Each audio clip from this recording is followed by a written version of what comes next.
Hey there guys, lighting is awful, yes. I'm inside the house still, but I'm going to show you my new fence and what that has done to my yard, just in case you're interested, because we sometimes do these things here. It's not all witchy stuff and whatever. Then again, it's been really intense. I don't know whether this is just me, whether this is going to be my life, the rest of my life like this. We also found things in the backyard, like this, for example. This guy, and he's completely in one piece, probably Spanish. That's the back of him. He's got a couple of holes where you can hang him onto or fasten him onto a fence, which is probably where he's been at. Isn't he cute? And I actually have a real fondness for owls. So I stuck him into my pot. Where's the pot? Over there, like so. With the artwork and all the rest of the kit and the bottles of lemonade and the apples and all the stuff in my kitchen. And the other thing we found, we're going outside now, so yay, lighting shock, is what really looks, to all intents and purposes, like a dead cat. Very awful. You zombie puss. Plastic, very much plaster cast of some sort. This was lying on my my log here in the middle that I use for my coffee table and things all day yesterday because it was pelting with rain. The time they have had to spend on this whole fence constructing business, also because it kept raining yesterday. And today it looks like rain, but then again, maybe it shouldn't, not anymore. What's with the lighting? The moment there you are, okay. So some of you may know that I have this huge fig tree in my yard, okay. The fig tree on the one side, over here, and over here, like that. This is a yew bush, very big, and they're full of birds always. This is what it looks like on the other end now. So, prune tree, plum tree, and general pile of old bits of wood and sticks still. But this is my new fence with my bins, and all that has come down in the storms at the end of February. And today is June 9th. So that's how long we had to wait. Everybody, And this fence, we just had to, in the end, we just had to fasten everything to the trees, actually, to keep it from toppling over. And so this is completely new here. And actually the sort of exit to the little alleyway at the back here used to be in here, okay, way in the corner. This is like super more practical, awesome. And my bins can go in the corner right there. You can go in and out way easier. And it still looks a bit like a mess with all my, piles of stuff on the floor. And it's very sandy and it's muddy.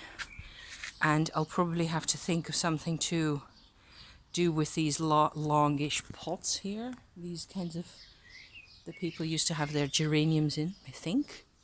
Maybe geraniums aren't such a bad idea. I've never really, people have told me that they're really easy to keep. So, all in all, great success. The fence is completely fixed. It's just, completely tight. It looks really tight and neat. And all that's been sorted. But it's been such a heap of stress. It's unbelievable. I didn't believe I could. Let's say I have had these kinds of phases before where there's some, moment or other in your life, some reason why, you find it more difficult to cope. And I've found that what happens for me is that when I feel really insecure, I stand inside the house now because it's easier to talk without neighbours, overhearing what I'm doing and talking to you guys about. I'm going to stick you in my cupboard like so that way I won't wobble as much. Just for, another 2 minutes or so. Because, my God, cortisone stress, I think, is stress for the duration has been bugging me.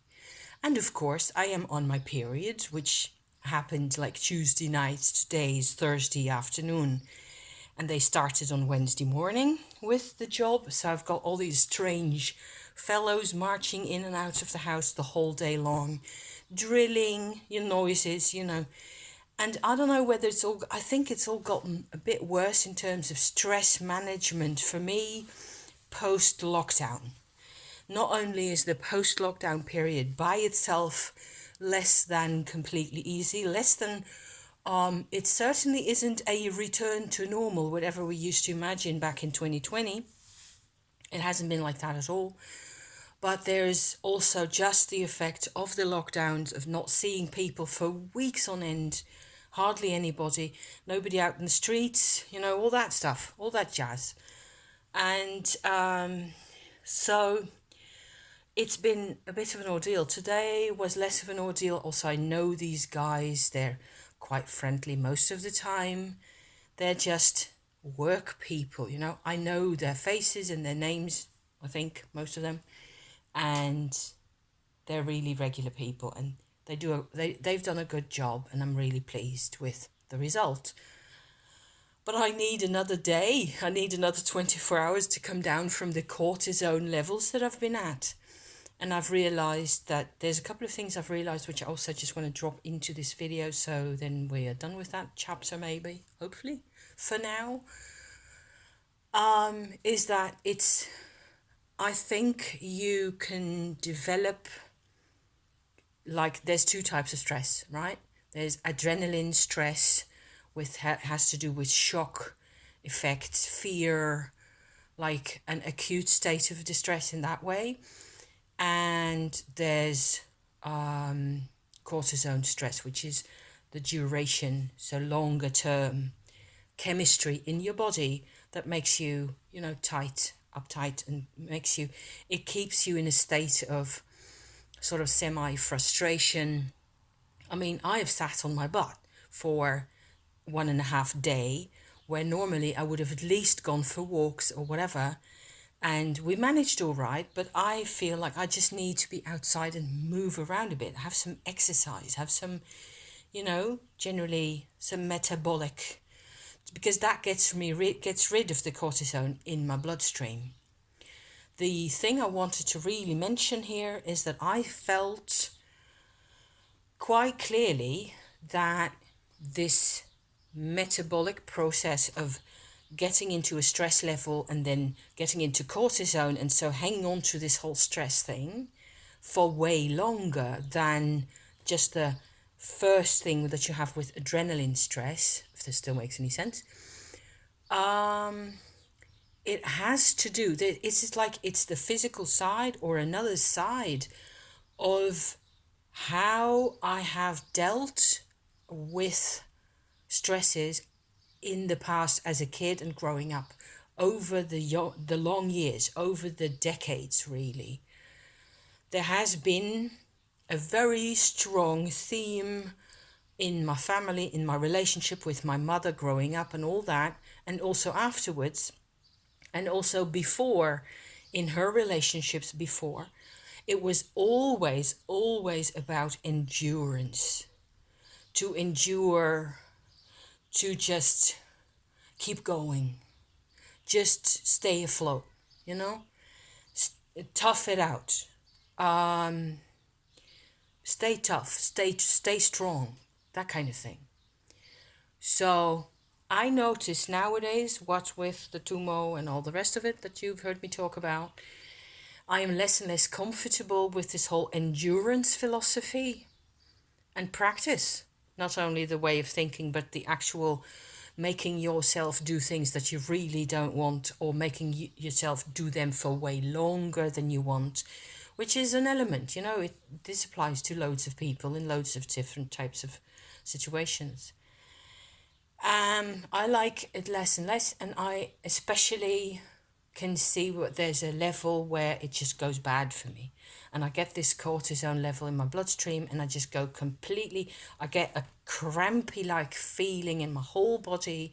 I even had a headache yesterday where I can say I really don't have headaches no more these days because of Tumo, which is cool. It's super to not have headaches anymore. But that was the level of frustration that I was feeling. And just because of these guys traipsing around my house, being noisy, being occasionally wanting and needing things from me, wanting to, whatever. And it's only a day and a half. What am I so excited about? Doesn't make any sense. But there's a very small child perspective in there for me that goes like, oh my God, my whole space has gone to pieces. My space is gone, my piece of, and some of that is post lockdown, I'm sure. So, hence the share, because this has been bugging me for the past couple of days. Before that, it was bugging me for a couple of weeks. And before that, it was bugging me for a couple of months since the famous, storm weather that we had that actually blew this whole thing up in the air. In terms of my garden, I think I'm way pleased and way happy with how it has turned out, and also the level of damage to my bushes and my trees is fair. There's a piece of the outer fence at the back of the alley that I still will need to fasten the way it was to the tree again, to the fig tree on that side, because it's still, it's been knocked out of its proper alignment, and they can't really fix that without just replacing everything, which will cost another €1,000. So no, so not now, okay? So we're going to do that together in the weekend probably. It would be real nice to go to the garden centre together, get us some, what is that called? Slate tiles, maybe one or two to put at the back, because of course the path out into the alleyway has changed. So it's sandy there, so you need to have a couple of tiles in there.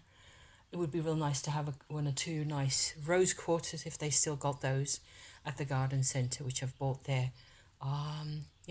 Several already, and rock crystals as well, to generally, brighten up the area and just create a new kind of I was thinking also of having a really nice, like a little altar, kind of an outside altar space at the back there. That would be so nice to have.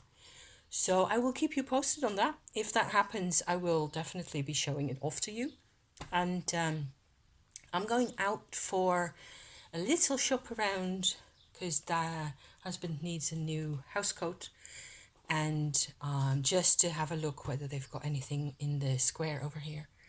And I'll probably just go have a cup of coffee somewhere. So wish me luck. And, thank you for watching this kind of a rambly update. I really felt like I can do this, instead of doing serious talk, I can also just show you my yard and my things. I hope it's worth watching. Thank you for watching, you guys. See you next time. Okay, ciao.